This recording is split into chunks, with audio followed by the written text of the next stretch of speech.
percaya di saat ku tak melihat. Percaya, ku percaya kasih-Mu sertaku. Percaya berkat-Mu ada bagiku. Percaya tangan-Mu tak lepaskanku. Percaya, ku percaya kasih-Mu sertaku. Percaya, ku percaya firman-Mu yang terjadi, lampaui segala pikiranku. Percaya padamu, percaya, ku percaya firman-Mu yang amin, lampaui segala masalahku. Percaya padamu.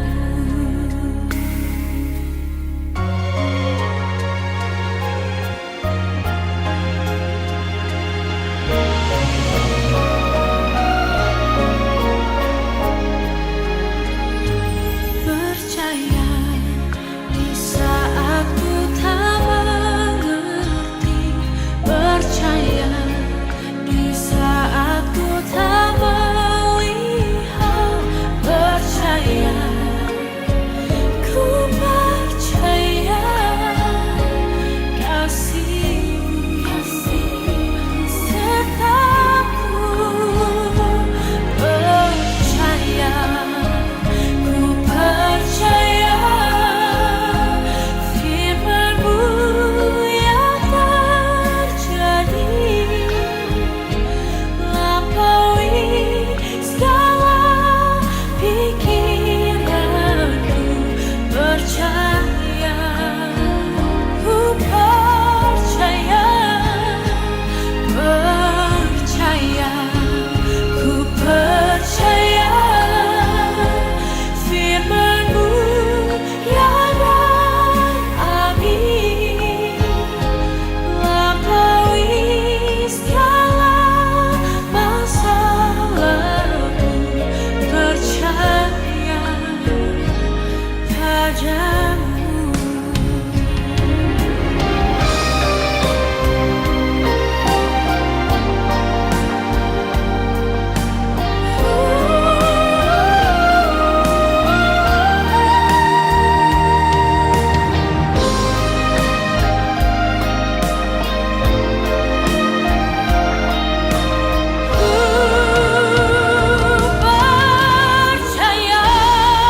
Ku percaya firman-Mu yang terjadi, lampaui segala pikiranku.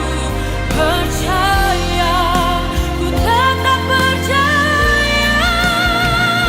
Percaya, ku percaya firman-Mu yang amin, lampaui segala masalahku.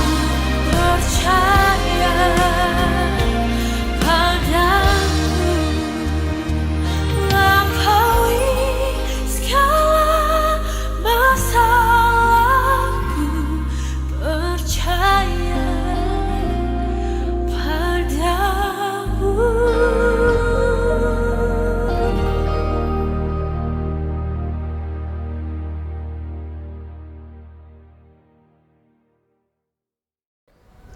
Bapak, kami mengucap syukur, terima kasih buat pagi hari ini. Terima kasih kalau kami ada, sebagaimana kami ada, semua karena anugerah kasih dan kebaikan Tuhan dalam kehidupan setiap kami. Bapa yang selalu memelihara apa yang Bapak percayakan dalam hidup kami, Bapalah yang menyediakan juga buat anak-anaknya. Untuk itu kami hanya tenang di dalam Engkau. Terima kasih Bapa, kami mendengar firman-Mu, berfirmanlah ya Bapa. Di dalam nama Tuhan Yesus kami mengucap syukur, haleluya, amin. Shalom, Bapak Ibu dikasihi oleh Tuhan. Bulan kemarin Bapak Ibu saya pernah menyampaikan kebenaran firman Tuhan yang saya ambil firmannya di 2 Petrus saudaraku, di mana firman itu berkata bahwa supaya kita untuk apa saudaraku, untuk berusaha dengan sungguh-sungguh saudaraku. Kalimat ini sangat penting sekali, berusaha dan sungguh-sungguh saudara. Untuk apa saudaraku? Untuk kita menambah iman kita, kebajikan saudaraku. Kebajikan menambah pengetahuan kita, kesalehan kita saudara, ketekunan kita saudara, kasih akan saudara-saudara dan kasih akan semua orang. Nah firman itu berkata, ulangi lagi, kalau kita sungguh-sungguh kita melakukannya saudaraku, dikatakan apa? Kita semakin teguh dan yakin akan apa saudaraku, panggilan kita dan tujuan Allah dalam kehidupan kita.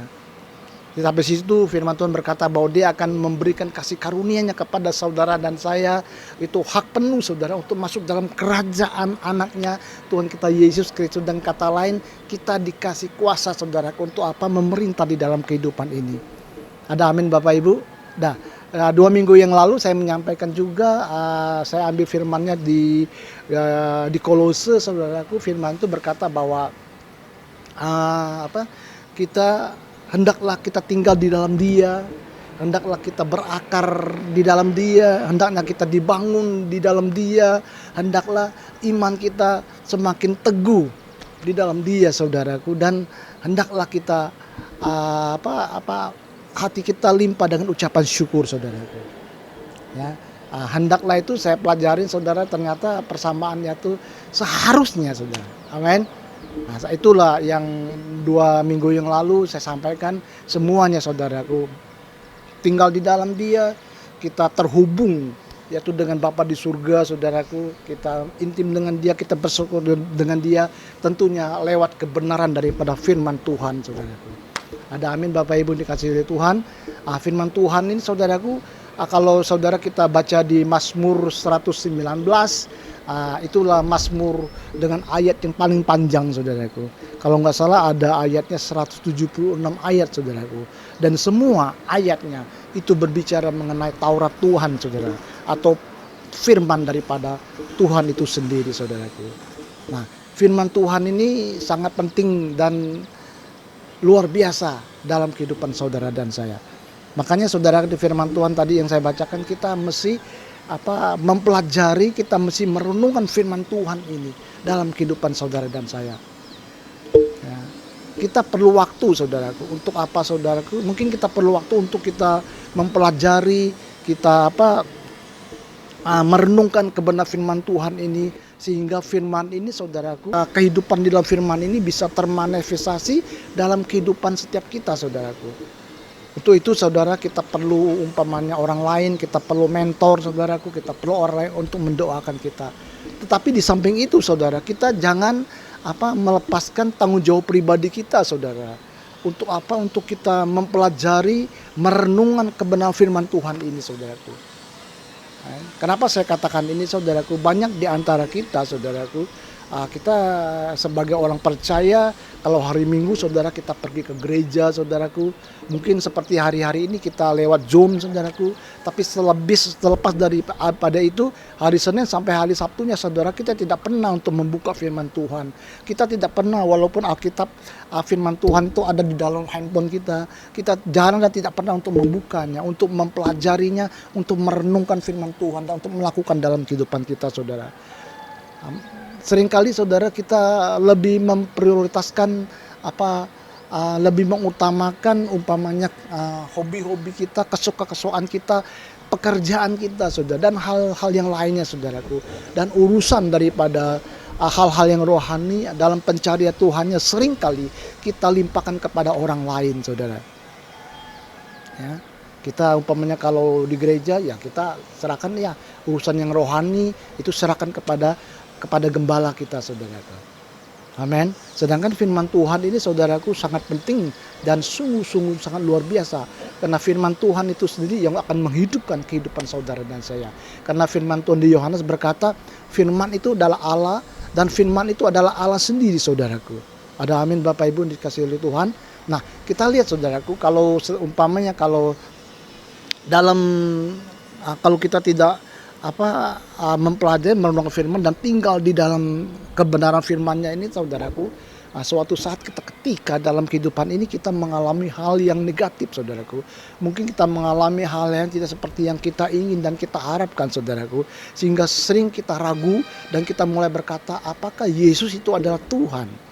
Apakah Yesus itu Tuhan yang mengasihi saya? Kalau Yesus itu betul adalah Tuhan dan Dia mengasihi saya, kenapa masalah seperti ini Tuhan izinkan terjadi dalam kehidupan saudara, kehidupan saya?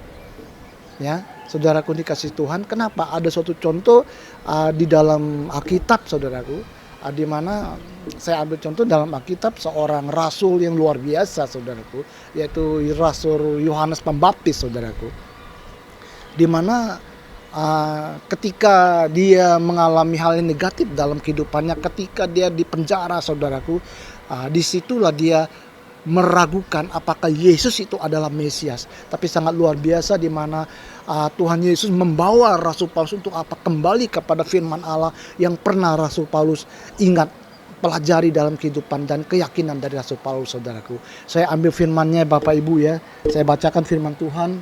Nah, Lukas 7 ayat 18 saudaraku, firman berkata seperti ini. Ketika Yohanes mendapat kabar tentang segala peristiwa itu dari murid-muridnya, ya kalau saudara baca di atas di mana Tuhan Yesus menyembuhkan seorang anak, membangkitkan seorang anak yang mati saudara di Naim saudaraku, dan Tuhan Yesus melakukan mujizat-mujizat di sana. Ya ketika Yohanes mendapat kabar tentang segala peristiwa itu dari murid-muridnya, ia memanggil 2 orang dari antaranya dan menyuruh mereka bertanya kepada Tuhan, engkaukah yang akan datang itu atau haruskah kami menantikan seorang lain? Ketika kedua orang itu sampai kepada Yesus, mereka berkata, Yohanes Pembaptis menyuruh kami bertanya kepadamu, engkaukah yang akan datang itu atau haruskah kami menantikan seorang lain? Pada saat itu Yesus menyembuhkan banyak orang dari segala penyakit dan penderitaan dan dari roh-roh jahat, dan ia mengaruniakan penglihatan kepada banyak orang buta. Dan Yesus menjawab mereka, pergilah dan katakanlah kepada Yohanes apa yang kamu lihat dan kamu dengar. Orang buta melihat, orang lumpuh berjalan, orang kusta menjadi tahir, orang tuli mendengar, orang mati dibangkitkan, dan kepada orang miskin diberitakan kabar baik. Dan berbahagialah orang yang tidak menjadi kecewa dan menolak aku. Nah saudaraku yang dikasihi oleh Tuhan, lihat saudaraku, orang kalau kita lihat Yohanes Pembaptis ini saudaraku, dia adalah orang yang di dalam kandungan ibunya saudaraku, dia sudah dibaptis Roh Kudus dan dia sudah kepenuhan daripada Roh Kudus saudaraku. Dan Yohanes Pembaptis ini saudaraku sangat luar biasa, dia sangat diberkati Tuhan. Dia adalah orang yang menyerahkan seluruh hidupnya untuk menggenapi panggilannya, untuk menyatakan jalan kemuliaan daripada Tuhan saudaraku. Dan Yohanes sendiri saudaraku, dia yang membaptis Tuhan Yesus saudaraku. Dia yang menyaksikan dan melihat di mana burung merpati saudara hinggap di Tuhan Yesus, dan keluar suara yang berkata bahwa dialah anakku kasih, kepada dialah aku berkenan. Yohanes tahu bahwa Yesus ini adalah Mesias saudaraku. Dan Yohanes juga berkata untuk membuka tali kasutnya pun aku tidak layak saudaraku. Kenapa? Karena dia adalah Allah sendiri.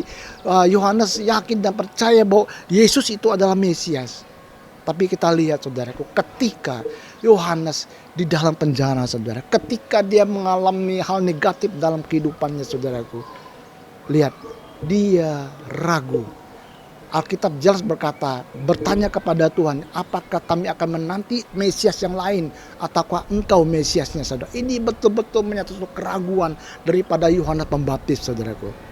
Nah firman ini mengingatkan kepada saudara dan saya saudaraku, siapapun kita saudara, seberapa besar iman saudara dan saya, ketika kita dalam keadaan hal yang negatif, ketika kita dalam keadaan masalah yang seperti dalam kehidupan kita kehendaki saudaraku, keraguan akan membuat iman kita saudara goyah saudaraku. Ada amin Bapak Ibu yang dikasih Tuhan. Ya, kita lihat Rasul Paulus saudaraku, Rasul Yohanes Pembaptis saudaraku. Ya, kalau kita melihat saudaraku, apakah Tuhan Yesus tidak menghargai saudaraku daripada Rasul Yohanes. Rasul Yohanes dia mengira bahwa kenapa? Bahwa dia orang kepercayaan daripada Tuhan Yesus. Dia mengharapkan Tuhan Yesus untuk datang untuk mendoakan dia. Dia mengharapkan Tuhan Yesus untuk menyatakan kebebasan buat dia, karena Tuhan Yesus adalah Tuhan Mesias, saudaraku. Amin. Sudah setidak-tidaknya Tuhan mengirim orang lain untuk untuk berkata bahwa untuk menguatkan Rasul Yohanes. Tapi Tuhan tidak lakukan hal seperti itu, saudaraku. Bukan Tuhan tidak menghargai Rasul Yohanes, saudaraku, dengan tidak memberi pujian atau pujian-pujian kepada Rasul Yohanes, saudaraku. Ternyata Tuhan Yesus begitu sangat menghargai daripada Rasul Yohanes sendiri, saudaraku. Kenapa saya katakan dia tidak membawa pujian untuk emosionalnya, saudaraku, tapi dia mengarahkan Rasul Yohanes kepada kebenaran firman Tuhan yang sangat berkuasa dalam kehidupan Rasul Yohanes sendiri, saudaraku. Ada amin, Bapak Ibu dikasihi oleh Tuhan. Nah, kita mempelajarin firman Tuhan ini, saudara, sangat luar biasa, menyatakan siapapun kita, saudaraku, berapa besar pun iman kita, ketika kita dalam keadaan negatif, saudaraku, kita akan ragu, saudaraku. Untuk itu, saudaraku, kita mengerti kebenaran firman Tuhan ini, ya. Kenapa, saudaraku? Firman Tuhan ini, saudaraku, ini adalah cermin rohani kita, saudaraku. Firman Tuhan itu, saudaraku, dia berbicara mengenai apa, saudaraku, mengenai siapa Allah dan siapa pribadi kita dan apa kita miliki dalam dia dan apa tujuan Allah memanggil kita sebagai orang yang dikasihi oleh Tuhan, saudaraku. Amin.